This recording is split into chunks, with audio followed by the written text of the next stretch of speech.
नमस्कार. मानवी जीवन ईश्वरमय व्हावे या आजच्या भागामध्ये आपल्या सगळ्यांचं स्वागत आहे. आज आणखीन काही नव्याने प्रश्न आलेले आहेत, ते आपण आज घेणार आहोत. जवळजवळ 12 भाग झाले, प्रश्न उत्तर ही मालिका सुरू केलेली आहे. आपल्या सगळ्यांचा खूप छान याला प्रतिसाद मिळतो आहे. बऱ्याच जणांचे फोन येत आहेत, नव्याने प्रश्न विचारत आहेत आणि आपण ते सगळे प्रश्न ह्याच्यामध्ये घेत आहोत. तर आता आजचे प्रश्न आपण घ्यायला सुरुवात करूया. मी आता पहिला प्रश्न विचारतो. सद्गुरू आणि सद्गुरू अवतार कार्य यांच्यात फरक काय आहे? सद्गुरू अवतार आणि अवतार कार्य, त्यांचा सद्गुरू आणि सद्गुरू अवतार कार्य ह्याच्यात फरक काय आहे?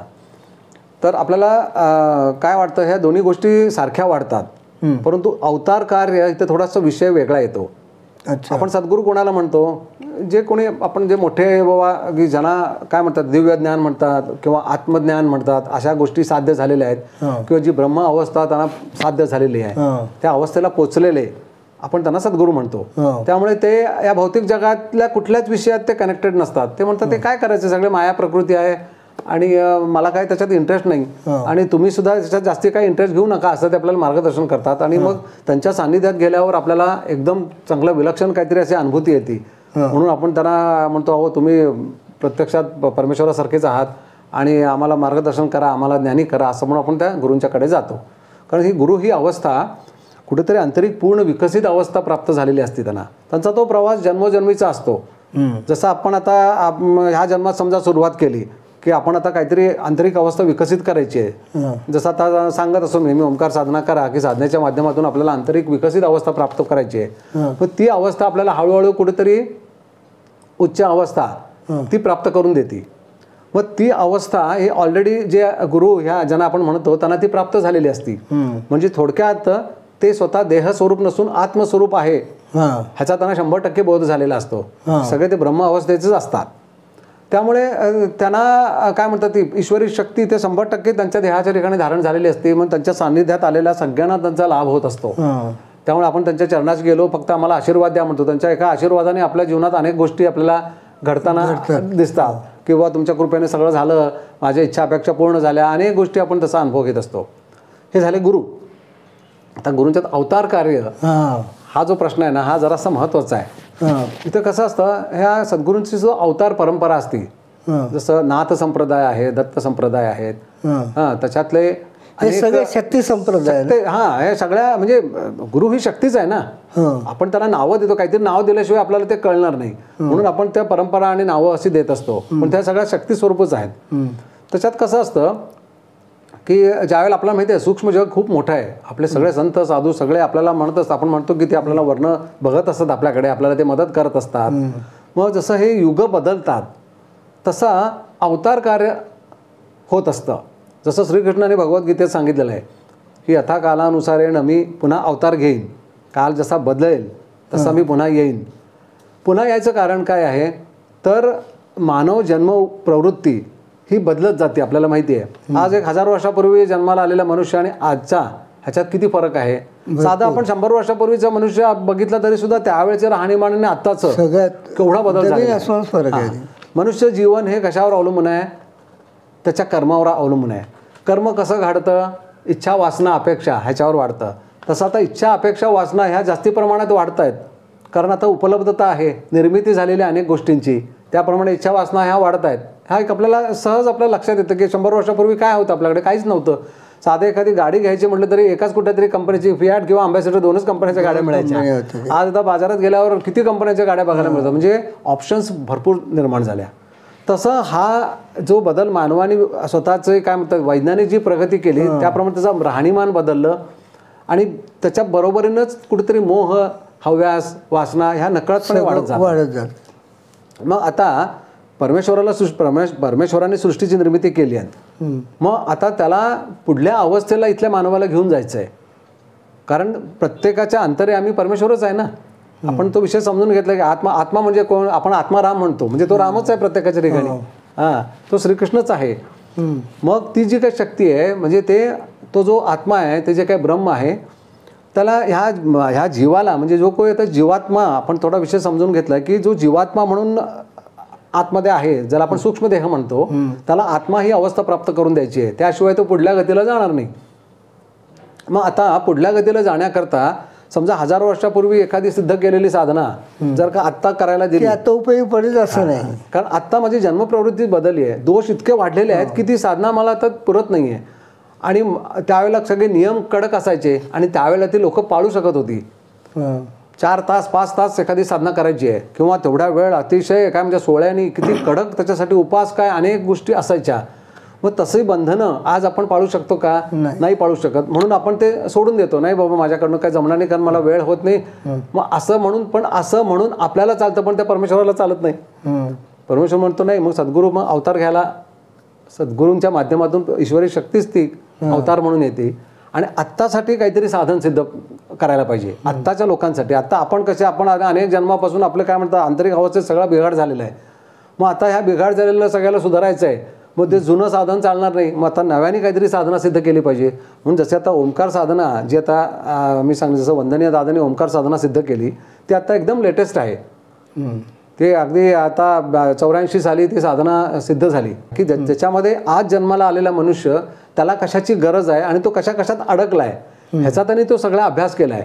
जसं आपण वंश परंपरेत अडकतो, मग ऋणानुबंधात अडकलोय, कर्मात दोष आहेत, मग ते सगळे घालवायचे आहेत आणि त्याला पुढली अवस्था प्राप्त करून द्यायची आहे. मग आता हे अवतार जे कार्य असतं ते साधन सिद्ध करतं.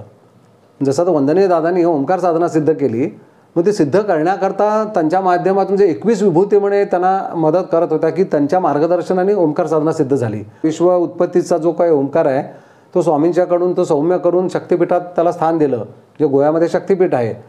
आणि मग त्याचं प्रतीक म्हणून प्रतिमा सिद्ध केल्या आणि ती शक्ती ह्या देह माध्यमामध्ये धारण होण्याकरता ओंकार साधना, मग आता ओंकार साधना ही सिद्ध केली. त्याच्यामध्ये त्या साधनेला संथा दिलेली आहे. तो ओंकार कसा म्हणायचा तो शिकवला, म्हणजे उगीच म्हणाला येईल तसं ओंकार म्हणायचा नाही आहे. त्याला उ म म्हणजे उत्पत्ती स्थिती लय आणि तो अनुस्वारित आहे. तिथं जो पॉज आहे त्या पॉजमध्ये ती शक्तीची धारणा असा तो सगळा क्रम त्यांनी सांगितलेला आहे. आणि तो आत्ता सर्वसामान्य माणसाला यम नियम कुठलेही ठेवलेले नाही आहेत. पण त्यांनी साधना जर का सकाळच्या वेळेला लवकर केली तर जास्ती लाभ होतो, पण दिवसभरात कधी केली तरी चालते. म्हणजे असं सोपं साधन जे सिद्ध करतात आत्ताच्या युगाकरता ते सगळे अवतार असतात. सांगण्याचा प्रश्नाचं उत्तर याच्यात हेच आहे की सद्गुरू हे असतातच, बरेच सद्गुरू आता आहेत, अनेक होऊनही गेलेले आहेत. परंतु अवतार कार्य ह्याच्यामध्ये फरक असा आहे की ते साधन सिद्धता करतात. साधन सिद्धता म्हणजे जसं तर सांगितलं की ओंकार साधना ही सिद्ध करण्याकरता त्यांचा जन्म होता. की आत्ताच्या घडीला सर्वसामान्य माणसाला पोषक अशी सोपी साधना अशी सिद्ध करायची होती, म्हणून त्यांचं अवतार कार्य होतं. मग त्यांनी त्या शक्तीला सौम्य केलं, शक्तिपीठात त्याला स्थान दिलं, या सगळ्या देवदेवतांना आव्हानित केलं, त्या देवदेवता स्वेच्छेनं त्या शक्तिपीठात धारण झाल्या आणि त्याचं प्रतीक म्हणून प्रतिमा सिद्ध केल्या आणि मग त्याला पोषक अशी ओंकार साधना सिद्ध केली, जी सर्वसामान्य मनुष्य ती साधना केल्यानंतर ती शक्ती सहज ती या देहाच्या ठिकाणी धारण होऊन आंतरिक विकास करून, नुसत्या त्या देहाचा विकास नसून त्या देह माध्यमातून इतरांच्या कल्याणाकरता ती प्रवाहित व्हावी अशी सगळी कार्याची योजना आहे. म्हणजे आता आपल्या लक्षात आलं की सद्गुरू आणि सद्गुरू अवतार कार्य ह्याच्यात फरक काय तो आपला तर लक्षात आला. हां, ठीक. पुढचा प्रश्न वाचतो. पुढचा प्रश्न आहे, जादूटोणा चेटूक वगैरे खरंच असतं का? जादूटोणा चेटूक, आता मला त्याच्यानं मला एक आधी सांगा असं वाटतं की आपल्याकडे बंगालमध्ये काळी जादू प्रसिद्ध आहे. तसंच आपण जारण मारण क्रिया वगैरे केल्या जातात वगैरे म्हणतो. हे आणि हे जादूटोणा म्हणजे मला ते सगळं एक सारखंच असं तर ते खरंच असतं का नाही? हां, काय ना, विश्वामध्ये म्हटलं तर सगळंच खरं आहे, म्हटलं तर सगळंच खोटं आहे. दोन्ही गोष्टी आहेत. जसं आता आपण प्रपंचात बघायला लागतो इतक्या गोष्टी असतात. जसं आता जारण मारण चेटूक करणारे लोकही असतात, मांत्रिक असतात, ते काही ना काहीतरी करतात, त्यांच्या काहीतरी विधी आहेत, त्या विधी परत लोकांचं काय लिंब टाकतात, मिरच्या, हे ते 100-60 गोष्टी करतात. कुणाच तरी म्हणजे नुकसान व्हावं म्हणून कोणीतरी पैसे देऊन त्यांच्याकडनं कामं करून घेतात.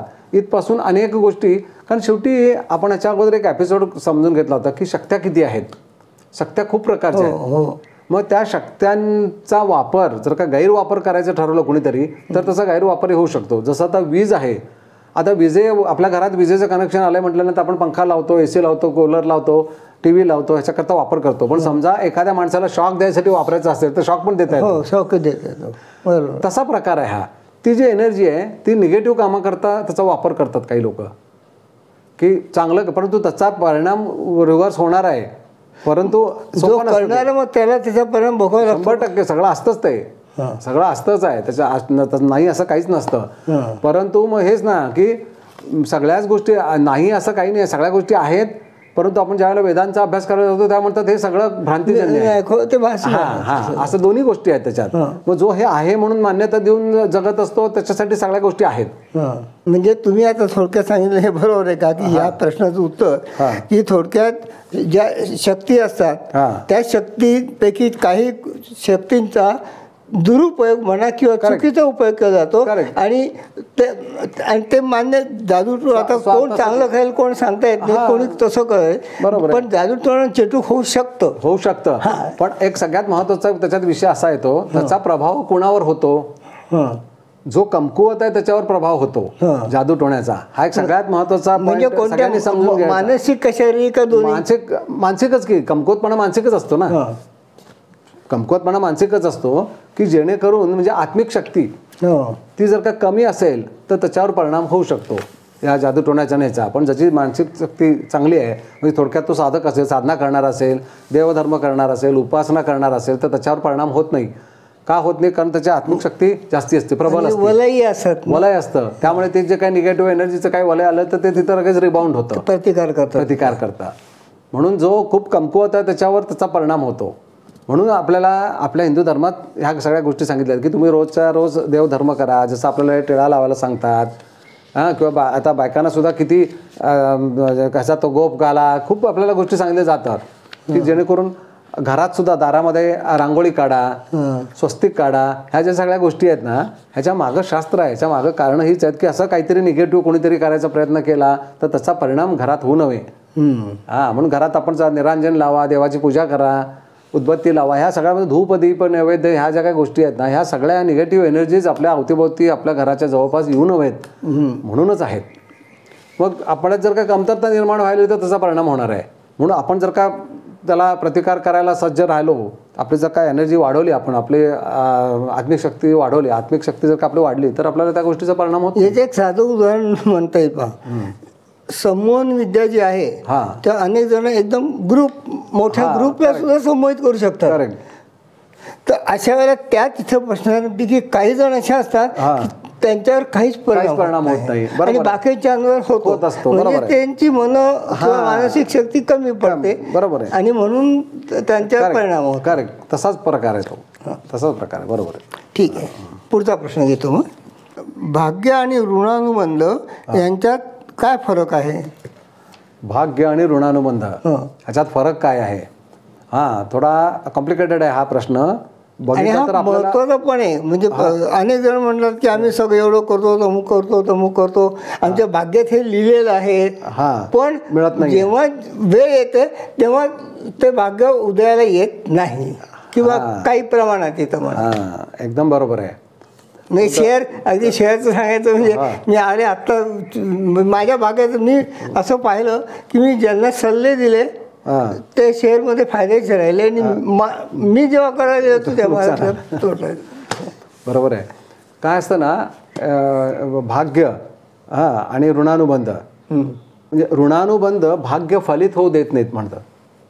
ऋणानुबंध जे काय आहेत ना ते भाग्य फलित होऊ देत नाहीत. ह्याच्याकरता आपण ह्याच्या अगोदर एक एपिसोड घेतला होता, कर्मदेहाशी एकरूप होणं. हे नकारात्मक ऋणानुबंध म्हणायचे काय ना, हे जे कोणतेही असू शकतो ऋणानुबंधच. त्यात तुम्ही त्यात आता मनासारखं होत नाही ह्याचा अर्थच त्याला नकारात्मकच म्हणायला लागेल. तो जो ऋणानुबंध आहे ना त्याची वलय आपल्या भोवती असतात. म्हणजे आपल्या देहाच्या भोवती पहिल्यांदा ऋणानुबंधाची वलय असतात आणि त्याच्या पलीकडे आपलं कर्म वलय आहे. त्या कर्मामध्ये भाग्य आहे. हे आपल्याला समजावं म्हणून सांगतोय. पुन्हा एकदा सांगा. आपल्या भोवती ऋणानुबंधाची वलय आहेत. आपण जन्माला आल्यानंतर आपण ह्याच्या अगोदर समजून घेतलंय की मातृपितृ इतरेजन आणि देवाधिक अशा 3 प्रकारच्या ऋणानुबंधांची वलय इथं देह प्राप्त झाल्यानंतर आपल्या भोवती आपल्याला येऊन चिकटतात. आणि त्याच्या पलीकडे आहे कर्मवलय, म्हणजे जे काही आपण भाग्य म्हणतो ते सगळं त्याच्यामध्ये आहे. परंतु आता ते कर्म देहाशी एकरूप झाल्याशिवाय ते जे काही भाग्य आहे त्याप्रमाणे आपल्याला आपल्याला मिळणार नाही. आणि मध्ये ऋणानुबंधाचे वलय अडथळा म्हणून आहेत. मग ती वंदनीय दादाने जो विषय सांगितला ना, तो इथे जन्माला आल्यानंतर ते ऋणानुबंध येऊन चिकटतात असं सांगितलंय. थोडा तो समजायला अवघड आहे विषय, परंतु खूप महत्त्वाचा आहे की त्या ऋणात आपल्याला नकळतपणे अडकावं लागतं, कारण आपल्याला देह पाहिजे. आता कर्मातून मुक्त व्हायचंय म्हणून देह पाहिजे, परंतु देह मिळवण्याकरता कुठला तरी वंश पाहिजे. मग त्या वंश परंपरेमध्ये आपण येऊन अडकतो इथं जन्माला आल्यानंतर. आणि मग हे सगळे ऋणानुबंध सगळे ॲक्टिव्ह होतात आणि त्याची वलय आपल्या भोवती फॉर्म होतात आणि त्या वलयामुळे कर्मामध्ये जे काही अनुकूलता आहे ते आपल्यापर्यंत पोचू शकत नाही. म्हणजे प्रत्येकाच्याच बाबतीत असंच होतं असं नाही आहे. तो ऋणानुबंध किती प्रकार आहे त्याच्यावर गोष्टी अवलंबून आहेत. समजा अगदी पोषक असेल तर उलटा जास्तीच लाभ होईल. तो ऋणानुबंध इतका चांगला असतो की आपण अशांच्या घरी जन्माला येतो की घरात इतकं प्रेम करणारे लोक असतात. भाग्याला प्रतिकूल किंवा भाग्याला अनुकूल. बरोबर. अशा सगळ्या गोष्टी असतात. मग तो समजा काहीतरी आड येणारा असेल तर तो आपल्याला आपल्या कर्मात आपल्या भाग्यात, म्हणजे आपण पत्रिकेत बघतोय तुम्हाला नक्की एवढं धनलाभ होणार आहे, पण तो होत नाही कारण ऋणानुबंध आड येत असतो. मग त्याच्याकरता काहीतरी विधी करायला सांगतात, काही काही गोष्टी आपल्याला आपण ऐकत असतो. हे म्हणून सद्गुरू म्हणजे जसं आपल्याला आता ही साधना जी काही शिकवतात आपल्याला सद्गुरू, त्यामध्ये ह्या सगळ्या गोष्टीचा त्यांनी अभ्यास केलेला असतो की ह्या सगळ्या ऋणातून मुक्त व्हायचं आहे. मग ते ज्ञान येतं का, म्हणजे जो साधक बरोबर आहे. हा, मग जसं आता मी ओंकार साधनेबद्दल नेहमी सांगत असतो. ओंकार साधना करायला लागल्यानंतर पहिल्यांदा तरी वंश विमोचन सिद्ध केलेलं असल्यामुळे वंशातले जे काही दोष आहेत ते सगळे न्यूट्रल होतात. त्याचं विमोचन होणं म्हणजे आपल्यापासून ते विभक्त होणं. आणि मग आहे कर्म, म्हणजे कर्मातले दोष, त्याच्यानंतर ऋणानुबंधाचं वलय म्हणजे ऋणमोचन म्हटलेलं आहे. म्हणजे ते ऋणानुबंध ते आपल्यापासून लांब जात नाहीत, ते वेडेवाकडे असलेले सरळ होतात. अच्छा. हां, आता ऋणानुबंध म्हणजे काय, आपलेच अवतीभोवतीचे लोक. हां, म्हणजे आपले आई वडील असतील, आपली मुलं असतील, आपले काका मामा आत्या सगळे आपले नातलग असतील, मित्रपरिवार असेल, हे सगळे ऋणानुबंध परत्वे आपल्या जीवनात आलेले असतात. पण त्यांचा ऋणानुबंध आपल्याशी कसा आहे आपल्याला माहिती नाही आहे, कारण ते सगळे गतजन्मात तसं प्रोग्रामिंग झालेलं असतं आणि ते जन्माला आल्यामुळे ते लगेच जवळ येतात. असा तो सगळा विषय म्हटलं तर खूप कॉम्प्लिकेटेड आहे. पण तो जो विषय आहे तो आपल्याला आपल्याच कर्मामध्ये आपलंच भाग्य फलित होण्यापासून आडकाठी करत असतो. म्हणजे आता एकमेकांची न पटणं हे भांडणं म्हणजे काय, तो ऋणानुबंध बरोबर नाही म्हणूनच प्रॉब्लेम असतो. नाही तर प्रॉब्लेमच कारणच नाही ना. एखाद्याचे न पटणं ह्याचा अर्थच तो ऋणानुबंध नीट नाही आहे. मग ज्यावेळेला आपण साधन मार्गाचा अवलंब करतो त्यावेळेला ते वेडेवाकडे असलेले ते नीट होतात. पण आपले तुमचे तो साधना करतो त्याचे होतात सर, तो ऑटोमॅटिक दोघांचे बदलतात ना. कुणाच तरी कसं आहे ना, कुणाच्या तरी एकाचा बरोबर झाला तरी दुसरा त्याला मॅच होतो बरोबर. अच्छा. हां, आता समजा दोन व्यक्तींचं भांडण झालेलं आहे, त्यातल्या एकाने जर का नमतं घेतलं तर थांबतं की नाही भांडण. एकाने नमतं घेतलं, बरं बाबा माझं चुकलं असं म्हटलं की लगेच ते भांडण थांबतं तिथं. तसा प्रकार आहे तो. त्या ऋणातून तो मुक्त झाला की लगेच ते न्यूट्रल होतात, कारण ते आतून सूक्ष्म आपण तो विषय समजून घेतोय की प्रवास हा सूक्ष्मचा आहे. आपल्याला स्थूलमानाने आपण जीवन जगतोय, आपल्याला आपण म्हणतो स्थूलमानाने आपण एकमेकांचे काय द्वेष आहे वैर आहे आपण काय काय सांगत असतो, परंतु ते आतून तो प्रोग्राम आहे, तो सूक्ष्माचा प्रवास आहे. त्यामुळे सूक्ष्म अवस्थेमध्ये ते ऋणानुबंध काम करत असतात. त्यामुळे आपल्याला ज्या काही आपल्या कर्मामध्ये जरी आपला राजयोग असेल तरी देहाच्या ठिकाणी दारिद्र्य म्हटलंय, कारण ते वलय देहाभोवती अगदी चिकटून असतं. त्यामुळे कर्मात जरी अनुकूलता आहे तरी देहामध्ये ते प्रतिकूलता असल्यामुळे ते कर्मदेहाशी एकरूप होत नाही. कर्मदेहाशी एकरूप न होणं म्हणजेच जीवनामध्ये अडीअडचणी येणं किंवा दुःख येणं, अशांतता, या सगळ्या गोष्टी तसेच रिलेटिव्ह आहेत. ठीक. पुढचा प्रश्न बघा आता. मनाला शांत करण्याचा सोपा उपाय सांगा. मानसिक शांतता मिळवण्याकरता सोपा उपाय काय, तर उपाय अनेक आहेत त्याच्यामध्ये. एकच उपाय नक्की हाच आहे असं नसतं, औषधासारखंच आहे. हां, परंतु कसं आहे ना की आता त्या मनाला शांत करण्याकरता एक तर आपल्याला मन म्हणजे काय हे कळायला पाहिजे. म्हणून आता जसं आता वेदांचा आणि उपनिषदाचा अभ्यास चालू आहे त्या शास्त्राप्रमाणे तरी अतिशय सरळ सोपं सांगितलेलं. ते म्हणतात तू मनाचा अनुभव घेतोयस ना म्हणजे तू मन नाही आहेस, मग कशाला त्याच्या फंदात पडतोस, त्याच्याकडे बघ काय बाबा तुझा प्रॉब्लेम, असं तू त्या मनाशी बोल म्हणतात ते. की त्याला बघून म्हणजे काय म्हणतात आपल्या अनुभवात ते मन आहे, त्याचा अर्थ ते मी नाही आहे. म्हणजे मला त्रास होत नाहीये, माझ्या मनाला त्रास होतोय, तो अर्थ आहे. हा, म्हणजे माझ्या मनाला तो त्रास होतोय ह्याचा अर्थ मी मन नाहीये असं ज्यावेळेला आपल्याला नक्की समजतं, त्याचा बोध म्हटलेला आहे त्याने. ज्यावेळेला तसं होतं त्यावेळेला आपल्याला ते मनापासून आपण नकळतपणे अलिप्त होऊ शकतो आणि त्याच्याकडे असं साक्षी नजरेने आपण त्या मनाकडे बघू शकतो.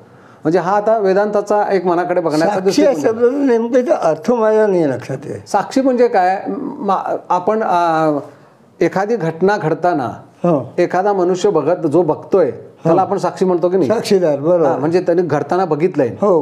म्हणजे त्याच्या अनुभवात ते आहे, साक्ष आहे त्याची म्हणतो. मी बघितलंय, मी सगळ्या गोष्टी ह्या बघितल्यात, माझ्या डोळ्यासमोर गोष्टी घडल्यात म्हणतो, मी साक्ष देतो असं म्हणतो की नाही. म्हणजे एखाद्या व्यक्तीच्या समोर घडलेली घटना, तो जो व्यक्ती आहे तो साक्षी आहे तिथं. तसं आपणच आपल्या जीवनाचे साक्षी असतो. माझ्या जीवनात काय घडलंय, लहानपणापासून मी काय काय घडलं मला माहिती आहे ना, मी साक्षी आहे माझ्या जीवनाचा. तुम्ही दुसऱ्याने कोणी सांगायची गरजच नाही, मलाच माहिती आहे काय काय घडलं बाबा लहानपणापासून. सर्वात जास्त माहिती असतं. आपल्या सगळ्यांना वैयक्तिकरित्या आपणच आपल्या जीवनाचे साक्षी असतो. तसं आपण या देह माध्यमातून जगाचे साक्षी म्हणतो, प्रत्यक्षात आपण देहाचे सुद्धा साक्षी असतो. देहाच्या ठिकाणी आपल्याला मन असं काम काय करतंय, मनामध्ये विचार कुठला येतो हे आपल्याला कळत असतं. आपण तो विषय ह्याच्या अगोदर घेतलेला आहे. 5 जे कोश आहे त्या 5ही कोशांचे आपण साक्षी असतो. देहाचा म्हणजे अन्नमय कोशाचा साक्षी आहे, मनोमयचा आहे, अन्नमय आहे, प्राणमय आहे, मनोमय आहे, विज्ञानमय आणि आनंदमय. या 5ही कोशाचे आपण साक्षी असतो. मग साक्षी म्हणजे आपण कोणीतरी वेगळे आहोत. मग आता जसं त्या मनाला शांत करायचा ज्या वेळेला विषय येतो त्यावेळेला मनाचा आपण अनुभव घेतोय. काय झालं म्हटलं की आपण म्हणतो खूप असं विचारचक्र, म्हणजे काहीतरी असा प्रसंग घडला असतो की मन भयंकर अस्वस्थ झालं असतं. परंतु अस्वस्थ झाले असताना आपण त्याच्याकडे साक्षी नजरेने जर का बघू लागलो की का अस्वस्थ झालं, काय प्रॉब्लेम आहे, तटस्थ त्रयस्थ नजरेनं, ते तटस्थ म्हणा, हा की असं आपण जर का बघायला लागलो तर ते नकळतपणे शांत व्हायला लागतं. हा एक त्याच्यातला प्रयोग आहे. किंवा मग आणखीन वेगवेगळे त्याच्यात प्रयोग आहेत. कारण मनाला शांत करणं ह्या अगदी अनादी कालापासून मनशांती करताचे उपाय सांगितलेले आहेत आपल्या वेदशास्त्रामध्ये. मग काही जणांनी अशा सिद्धता केलं की जसं आपण नामस्मरण, की तुम्ही मन अशांत झालं ना, काही नाही, तुम्ही शांतपणे गुरु नामस्मरण सुरू करा. आपले जे कोण सद्गुरू आहेत किंवा आपला जो काही देव आहे त्याच्या नावाचं फक्त नामस्मरण आपण करत बसायचं की हळूहळू त्या नामामध्ये आपण नकळतपणे एकाग्र व्हायला लागतो आणि मन कुठेतरी शिथिल होतं, शांत होतं. हा एक उपाय आहे, ज्याला इंग्रजी डायव्हर्ट म्हणतो. हा म्हणजे त्या त्रासदायी विषयापासून कुठल्या तरी सद्गुरूंच्या नामाशी आपण नकळतपणे एकरूप होतो. त्या सद्गुरूंच्या नामामध्ये काय पॉझिटिव्हिटी आहे आणि आत्ता त्रासदायी मनामध्ये निगेटिव्हिटी आहे. मग ती निगेटिव्हिटी कुठेतरी जाते आणि पॉझिटिव्ह तिथं विचाराची धारणा होती. कारण मन म्हटलं की काय आहे, मनाची अवस्था ही आज आता विज्ञान सुद्धा त्याचा काय म्हणतात ग्राफ काढू शकतं. कारण त्या इलेक्ट्रोमॅग्नेटिक फील्ड्स आहेत ते. हां, त्यामुळे मन अस्वस्थ झाले की त्याच्या व्हायब्रेशन्स वेगळ्या पद्धतीने कॅच करता येतात की ते आपल्या होते ते वलय म्हणून वर्क करत असतं. म्हणून एखादा मनाचा विचार, म्हणजे एखाद्याचा विचार एखाद्यापर्यंत पोहोचणं म्हणजे काय, त्या व्हायब्रेशन्स आहेत, ते इलेक्ट्रोमॅग्नेटिक फील्ड आहे, ते तिथपर्यंत जाऊन पोचतं. मनाचे ते तरंग आहेत ना, ते आता विज्ञान सुद्धा आता त्याचे कॅच करून त्याच्यात निगेटिव्हिटी किती पॉझिटिव्हिटी किती हे दोन्ही आपल्याला स्क्रीनवर बघून चेक करून सांगू शकतात. इतकं आता विज्ञानी प्रगत झालेलं आहे. म्हणजे मन हे म्हणजे पृथक्करण करता येतं. जसं आता आपण जसं ऑरा, म्हणजे माझ्याकडे आधी मी विजापूरला असताना स्टुडिओमध्ये ऑरा सेंटर होतं माझ्याकडे. त्यावेळेला फोटो काढला की आंतरिक अवस्था म्हणजे किती विकसित आहे, पॉझिटिव्ह एनर्जी किती आहे आणि माइंड किती स्टेबल आहे, ह्या गोष्टी त्या ऑरामधनं कळतात. ते माझ्याकडे होतं आधी. ऑरा म्हणजे काय, ऑरा स्कॅनर म्हणून त्याचा एक सॉफ्टवेअर आहे. तो आपल्या कॅमेराने फोटो काढायचा आणि त्या सॉफ्टवेअरमध्ये आणि ते सॉफ्टवेअरमध्ये तो फोटो घातला की लगेच सगळे कलर सगळे सेपरेट होतात. म्हणजे मनातले आपल्या मनातले म्हणजे मन स्टेबल आहे की नाही कळतं. भयंकर विचाराची जर का चक्र खूप असतील तर त्याचा कलर चेंज होतो. म्हणजे त्याचे कलर झोन असतात. हृदयाची दिशा आपण ते पाहतो तसं आतमध्ये बॉडीमध्ये आपल्यामध्ये काय काय म्हणजे एनर्जीज कशा कशा आहेत, त्याचा फ्लो कसा जसं आपण चक्र म्हणतो त्या चक्रामध्ये एनर्जी कळते. त्याच्यामध्ये ऑरा चक्र जे म्हणतो तेच. हा चक्राची एनर्जी कळते, माइंडसेट कळतो. म्हणजे थोडक्यात हे मन जे आहे ना ते काहीतरी व्हायब्रेशन्स बाहेर टाकत असतं आणि त्रास आपल्याला त्याचा होत असतो. मग आता तो कुठे ते न्यूट्रल करण्याकरता सगळ्यात महत्त्वाचं अजून एक म्हणजे जे सांगितलं जातं ते म्हणतात आपण तुम्ही सद्गुरूंच्या आश्रमात जा, मठामध्ये जा. जसं आपण जरा सारे देवळात गेलो तरी सुद्धा आपण मागच्या वेळेला विषय घेतलाय की तिथे सगळं हे थोडं न्यूट्रल होतं. ज्या काय आपल्याकडे निगेटिव्ह एनर्जी सगळ्या धारण झालेले असतात, मन अस्वस्थ झालेलं असतं, ते सगळं न्यूट्रलाइज होताना आपल्याला बरं वाटतं.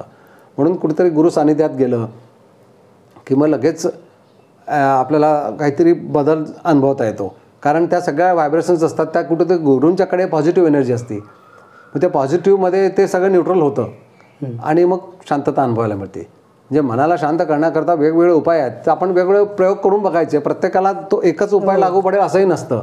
काही जण म्हणतील ठीक आहे मी साक्षी नजरेने बघू शकतो, काही जण म्हणतील नाही मला बघता येत नाही, पण मग मी नामस्मरण करतो. नामस्मरण करा. नाही मग तुम्ही आमच्या गुरूंच्या मठातच स्वतः जातो शोधायला पाहिजे आणि इतरांकडून सुद्धा मार्गदर्शन घेतलं तरी सुद्धा चालतं. फक्त हा विषय आपण घेण्यामागचं कारण काय आहे की मन ही अवस्था आपल्याला कळायला पाहिजे. ती जर का कळाली तर मन आपल्या कंट्रोलमध्ये राहील. आता ते कंट्रोलमध्ये नाही आहे म्हणून आपल्याला ते शांत कसं करायचं हे विचारावं लागतं.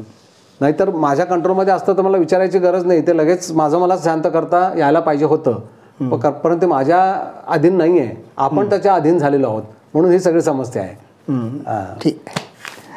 पुढचा आता प्रश्न वाचतो. हां. इहलोक, परलोक आणि स्वर्गलोक हे नेमके काय आहेत?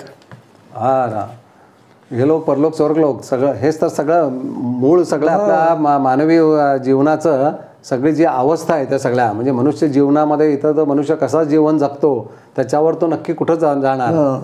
म्हणजे सर्वसामान्य मनुष्य जो म्हणजे जीवन म्हणजे देहाचा त्याग केल्यानंतर तो परलोकात जातो म्हणतो आपण. परलोक हा मोघम शब्द आहे त्या ठिकाणी का नाही?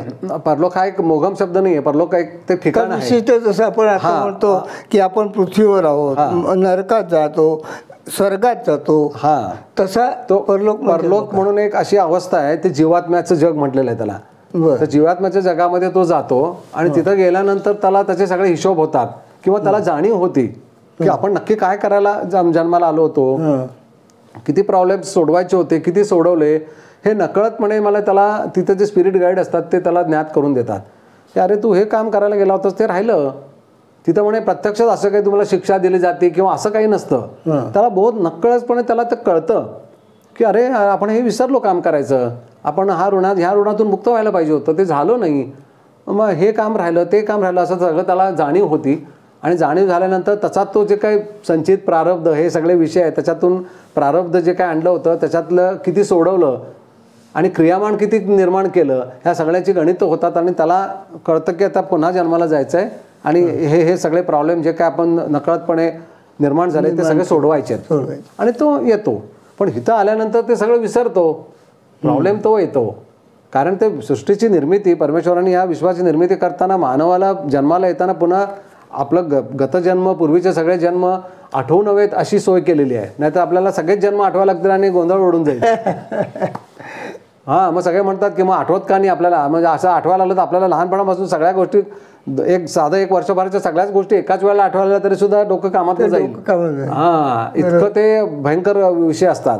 त्यामुळे त्यांनी म्हणून आपण शास्त्र का समजून घ्यायचं, सद्गुरूंच्याकडनं मार्गदर्शन काय करून घ्यायचं, याच्या मागं विषय तो आहे की गतजन्म आपले होऊन गेलेले आहेत आणि त्याच्यात अनेक गोष्टी आपण निर्माण करून ठेवलेल्या आहेत आणि आत्ता प्राप्त जन्म हा गतजन्मावर आधारित आहे आणि ह्या जन्मात पुढील जन्माची तरतूद करायची आहे. म्हणजे मग आता प्राप्त जन्म गतजन्मावर आधारित आहे ह्याच्या अर्थ माझ्या कंट्रोलमध्ये नाही येतो, माझ्या कर्माच्या कंट्रोलवर आहे. मी जसं कर्म केलंय तसं ते मला आता मिळालेलं आहे. तर आता ह्या जन्मात मी सजग व्हायला पाहिजे, समजून घ्यायला पाहिजे सगळा हा कर्माचा खेळ आहे.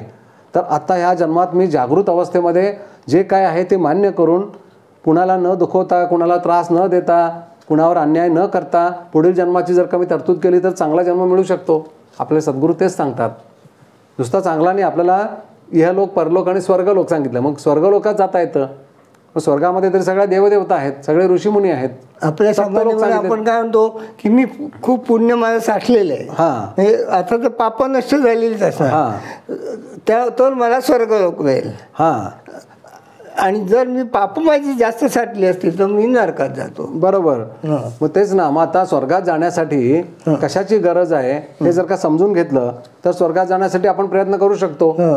मग तर स्वर्गात जाण्याकरता पुण्यही पाहिजे, सत आणि असत, दोन्ही एक सत म्हणजे चांगलं आणि असत म्हणजे. मग आता चांगल्या लोकी जाण्याकरता आपल्याकडे सत्कर्म संचय पाहिजे, पुण्याही पाहिजे. मग ते पुण्याही कशी साठवायची त्याच्याकरता आपल्याला सद्गुरू मार्गदर्शन करत असतात. जसं आपण आपल्याला सगळ्या शास्त्रामध्ये देवधर्म सांगितलेला आहे, सद्गुरू असतील तर सद्गुरूंची उपासना सांगितलेली, म्हणजे सद्गुरूंनी सूचित केलेले साधना करणं असेल, आपली आंतरिक अवस्था विकसित करायची, दोष सगळे घालवायचे, अनेक गोष्टी आपल्याला शिकवल्या जातात. पण त्या महत्त्वाच्या आहेत म्हणून त्याला प्रायोरिटी दिली पाहिजे. कारण आपल्याला स्वर्गात जायचं आहे असं एक जर का कन्सेप्ट डोक्यात घेतला किंवा चांगला जन्माला यायचं आहे किंवा मग जन्ममुक्तच व्हायचं आहे, आपण सगळे ह्याच्यात विषय घेत आहोत. आपल्या सगळ्यांना ॲक्च्युली मुक्तावस्था पाहिजे ना. मुक्तावस्था म्हणजे काय? जन्ममुक्त. आपले मूळ अवस्था जी आहे ती जीवात्म्याची, ती खरं म्हणजे आत्मा आहे. आत्मा ह्या अवस्थेची एकरूप झाल्यावर पुन्हा जन्ममृत्यू या सगळ्याच चक्रातून आपण बाहेर पडतो. परंतु तसं सोपं नाही आहे ते. म्हणून मग निदान सत्कर्म करून चांगल्या अवस्थेला जाऊया. जसं आता जीवात्म जगात तरी जाणारच आहे, म्हणजे परलोकात तरी जाणारच आहे, पण मग परलोकापेक्षा समजा आपल्याला स्वर्ग लोकात जायला मिळालं तर. पण मग आता विषय असा झालेला आहे की आता आपण ह्या सगळ्या विषयातून इतकं लांब गेलेलो आहोत की सद्गुरू म्हणतात तसं की मृत्यू झाल्यानंतर मनुष्य परलोकात सुद्धा जात नाही, तो पिशाची योनी म्हणून राहतो इथं. कारण इच्छा वासना आपण तो विषय घेतला होता अगोदर का तो त्रिशंकू राहतो. मग त्याला कुठंच जाता येत नाही. तो इच्छा वासना एवढ्या प्रकार असतात. त्रिशंकू अवस्थेमध्ये असतो, वरही नाही आणि खाली नाही, वर आहे खाली नाही. म्हणून तो अर्थबाउंड म्हणून जे काही आता मानव जिथं राहतो तिथंच अवतीभोवती तो एक ते वलय आहे म्हणून सांगितलंय की तिथं तो राहतो. कारण त्याच्या वासना एवढ्या तीव्र असतात देहाशी, अवतीभोवतीच्या विषयाशी, की त्याचं प्रखरता एवढी असते की तो वर जाऊ शकत नाही. शेवटी काय आता वासना सगळ्यात नको आहे आपल्याला. वासनेतून मुक्त व्हायचं आहे आपल्याला, सद्गुरू नेहमी सांगत असतात. पण वासना म्हणजे काय, त्या वासना जर का बळावल्या तर अर्थबाउंड स्पिरिट म्हणून त्या तिथंच राहतात, असा तो विषय आहे. पण मग इथं परलोकही नाही आणि स्वर्गलोक तरी फार लांबचा झाला आणि मुक्तावस्था आणखीन पुढली झाली. मग आता म्हणजे प्रवास केवढा मोठा आहे हे लक्षात येईल ह्याच्यावरनं, की आपल्याला ह्या सगळ्यातूनच मुक्त व्हायचं आहे. तर बेसिकली कन्सेप्ट आपला शास्त्राप्रमाणे आपण परलोकात जातो असा आहे. परलोकात गेल्यानंतर आपले सगळे हिशोब होतात, त्या हिशोब परतवे, आपल्याला पुन्हा जन्म मिळतो, हे सगळं आहे. परंतु अर्थबाउंडमध्ये अडकणं ह्याच्यासारखं डेंजरस काही नाही. कारण पुन्हा जन्म कधी मिळेल काहीच आपल्या हातात नाही, काही आपल्याला कळत नाही आणि काहीच हातात नाही, काहीच हातात नाही. किती वर्षांनी मिळेल, किती योगाने मिळेल, काही पत्ता नसतो, मिळणारही नाही तेही सांगता येत. खूप कॉम्प्लिकेशन असतं. म्हणून हा सगळा विषय जर का आपण समजून घेतला तर आपल्याला जागृत अवस्था, म्हणजे जागृती म्हणजे काय समजायला पाहिजे आपल्याला की आपण इथं मानव जन्म आपल्याला प्राप्त झालेला आहे, मानव देह प्राप्त झालेला आहे. ह्या मानव देहाचं एवढं सामर्थ्य आहे की त्या जीवात्म्याला कायमस्वरूपी मुक्तावस्था सुद्धा ह्या देह माध्यमातून आपण मिळवून देऊ शकतो, ते कळालं तर. म्हणून सगळा सांगण्याचा खटाटोप की बाबा सद्गुरूंची कृपा आहे, सद्गुरूंची प्रेरणा आहे, ते आपल्याला साधन सिद्ध करून देत आहेत. तर त्याचा आपण वापर करून त्यांच्या कृपा आशीर्वादाने आपण सगळ्या पुढल्या अवस्था प्राप्त करू शकतो. मी प्रेक्षकांकरता एक तुम्हाला प्रश्न विचारतो की तुम्ही रोज साधना करता. आता आपले अनेक प्रेक्षक आहेत, त्यांना समजा जर करायची असेल तर तुम्ही त्यांना काय म्हणजे मदत करू शकते, त्यांना ती स्वातंत्र्य मिळेल, ते रोज साधना करू शकतो? हो अगदी. मी बऱ्याच जणांना जे मला डायरेक्टली मेसेज करतात, व्हॉट्सअप मेसेज करतात किंवा फोन करतात, त्यांना साधना कशी करायची हे सांगतो, साधनेची लिंक पाठवतो, त्याचा तो व्हिडिओ आहे, त्याचा तो ऑडिओ पण आहे, त्याच्याबरोबर त्याची ते म्हणजे साधन सिद्धते मागचं त्याचं थोडं एक पुस्तक पण आहे, ते सगळं मी पाठवत असतो. ज्यांना मनापासून साधना करायची आहे आणि ती समजून घेऊन करायची आहे तर त्यांनी अवश्य मला फोन करावा आणि मी त्यांना ती साधना कशी वगैरे सगळ्याचं मार्गदर्शनही करेन आणि साधनेचा व्हिडिओ पाठवेन, तो बघून करायचे. कारण ती 35 मिनिटाची ओंकार साधना आहे जी सिद्ध केलेली आहे.